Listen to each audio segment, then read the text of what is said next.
We're really multitasking today. I'm making a frittata, I'm filming it, and I'm also just going to talk to you guys. This could be too much. We'll soon find out. So we're into week 2 of the challenge. So day, 93 to 86? Quick maths.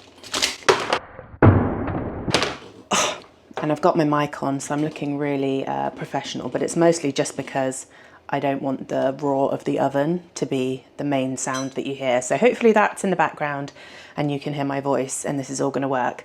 I will cry if I put this onto my computer and it hasn't worked. I had my second session of hypnotherapy at the start of the week and it was a really helpful session. One thing that I wrote down to share with you guys, something my therapist said to me was, oh no, I've forgotten it.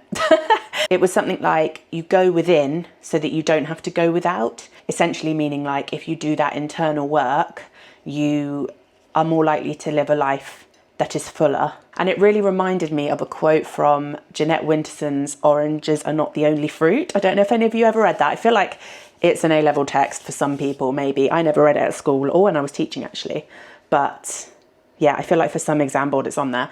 I don't know for sure. Anyway, by the by, there's a quote in that and I had to look it up, but it really like pinged in my brain when my therapist said that, which is really a really similar kind of sentiment, is if the demons lie within, they travel with you. And it's so true. There's a little fruit fly like in front of this camera. Be gone. Go away. In this one, I've just put a base of thinly sliced potato and I'm going to put some prosciutto on top. Oh no, it's pancetta. I lied. Thinly sliced pancetta, prosciutto. I'm going to cut this up with scissors. I know that sounds really grim to be cutting it with scissors, but I have food scissors for this exact reason. Although I don't love using it on meat, but it is what it is. I'll obviously wash them really well. If you have little ones, cutting up things like grapes, so much easier with scissors. I did actually buy one of those grape quarterers. I don't know if you've seen those. It's like a little pod, you put the grape in, push down and the blades cut it into quarters. But after about 2 months, I was cutting Rue's grapes into a bowl and I saw this bit of silver. I was like, what is that? And it was one of the blades. So that instantly went in the bin. I did my run. Just a little loop, dying, need some water, need to stretch, but I did it. I don't know why I was going for the muscle pose, you can have it anyway.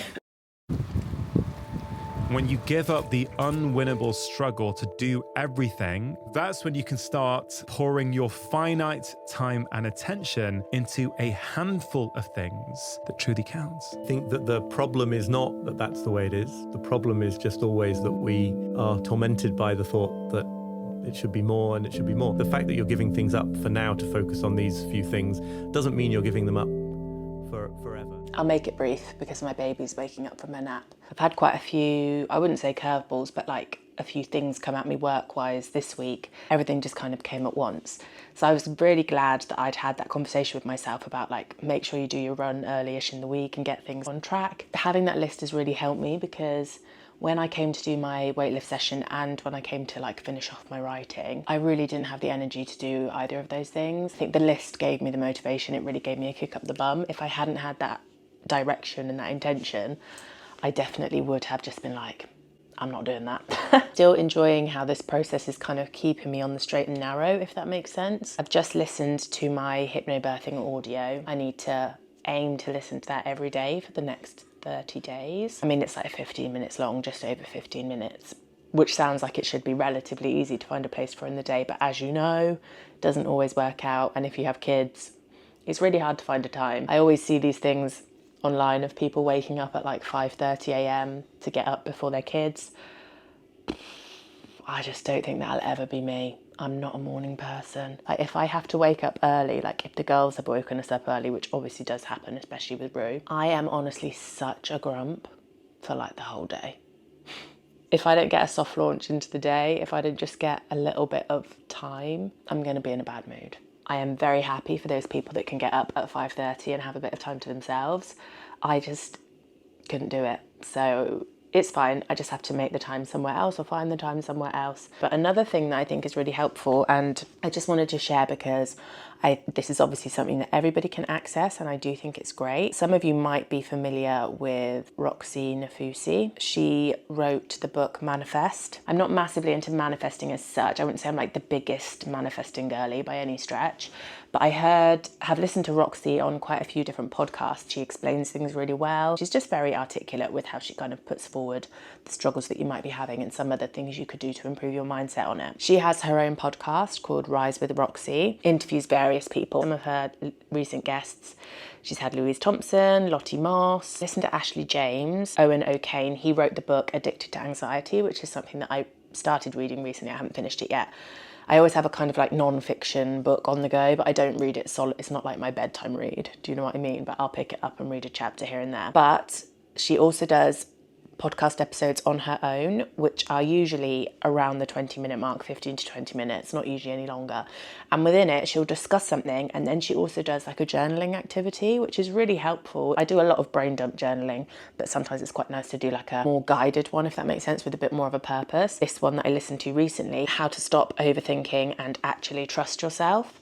Do you ever find yourself lying awake, replaying conversations, obsessing over whether you said the right thing, stuck in analysis paralysis? Well, you're not alone, and this episode is going to show you how to break free. So she'll do a bit of a deep dive into the brain mechanics of it, or perhaps like how your nervous system is reacting, and then she gives you a journal prompt. Just as an example, what is one thing I'm currently overthinking? What am I afraid might happen if I make the wrong choice? So I usually follow it, do the journal prompts, and then she'll always finish the episode as well with some actionable kind of advice, if you like. So for this one, she had 5 different ways that you can kind of try to nip that overthinking in the bud. And then what I like to do, and I've kept like a page at the front of my notebook for it, is every time I do a journaling activity that's got like a focus, not a brain dump necessarily, unless something occurs to me, but every time I do one, I come back to this front page, which is just an affirmations page, and I just write 1, maybe 2 affirmations that are in line with what I've learned or the conclusion that I've personally come to from doing that. Our alcove units are finally being built. Rise with Roxie, would recommend.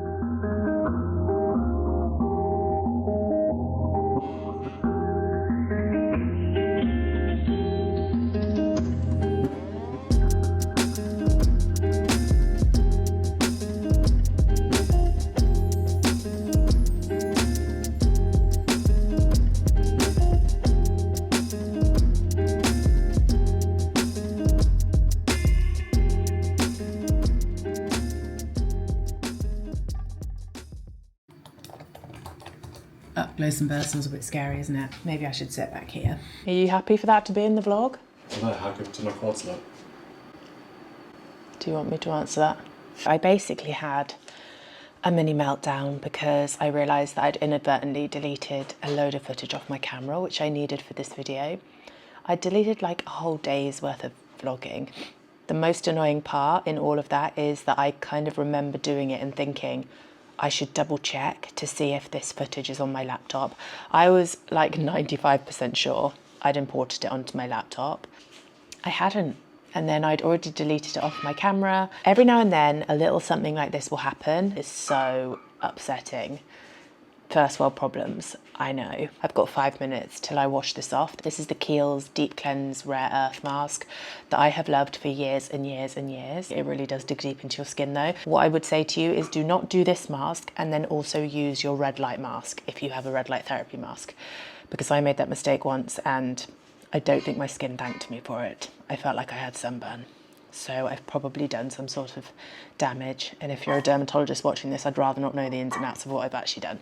Anyway, just finishing off the vlog, just coming on here to say, I'm sorry if this one feels a little bit lacking or a little bit one-sided. With the day that I deleted by accident, the other kind of variety it's not as balanced as I'd like. Tomorrow, I'm off to London. We're all off to London, actually. Me, Alex, and the girls. And we're going to a Jamie Oliver event, which I'm very excited about. I think the girls are going to love it. I'm really excited to meet Jamie Oliver. Obviously, he's like a huge name in food and cookbooks and, well, like the biggest cookbook author. There's something else that I really want to talk to him about. That sounds really suspicious, but all will become clear when I've announced my next big project, which will hopefully be really soon so I can stop talking like a wanker and annoying everybody with it. The only other thing I wanted to show you is, this is obviously not a finished product. Enjoy our laundry here as well, but as you can see, the units have begun.